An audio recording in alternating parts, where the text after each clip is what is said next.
It is App Week on Daybreak, and today Lucy is going to show us how local students are getting the very most out of all the technology that's available today. It's going to blow your mind. Ashley, I think I downloaded like 3 new apps after I interviewed all these kids and their teachers. Remember when you used to ask your teacher, how am I going to have to use this? Yeah, the kids at Cook Elementary in Virginia Beach don't have to ask that question. The apps that they use to learn at school directly tailor their education to jobs of their future.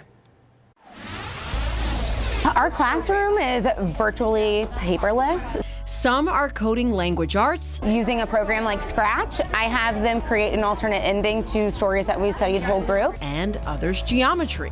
We're using Ozobots to let them program color codes using geometry terms. Perpendicular means 2 lines at a what? And then we're using Tinkercad to do 3D printing. Teacher Brittany Ferguson says it's exhilarating to see her students thrive.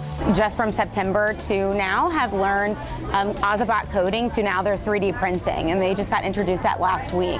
They are trying to show the different elevations and topography of Virginia. And then using their new 3D printer to print out a small version of the state of Virginia. I'm excited for it because I'm going to make a keychain out of mine. Most of the educational apps and programs that they use at Cook have home versions that you can download to make screen time worth the time and not just become mindless entertainment. Our kindergartners, we're using more like directional coding, like you need to move 4 blocks up and 2 blocks over to get to the piece of cheese that you want the mouse to eat. Instructional learning specialist Caitlin Jensen says you're not just teaching material, you're teaching them how to think.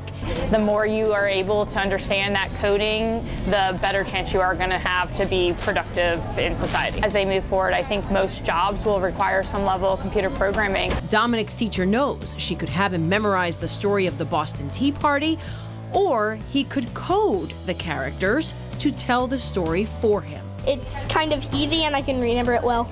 And I do love tea. Who doesn't? Who doesn't? Dominic wants to be a future YouTube programmer, by the way. Yeah. Wow. Yeah, exactly. Think and learn. Codapillar, ages 3 to 6. Codable, K through 5. Tinker, 7 years and older. Minecraft Osmo by Apple. All of those are fantastic. Tinkercad 3D printer. Look at this. Don't worry, Gavin. I'm going to return your keychain. I just wanted to brag on you. That is the Blue Ridge Mountains. If you compare this to the state of Virginia, that's what the state looks like. And he hit print on this. He hit print, and just, how long does that take? He made it.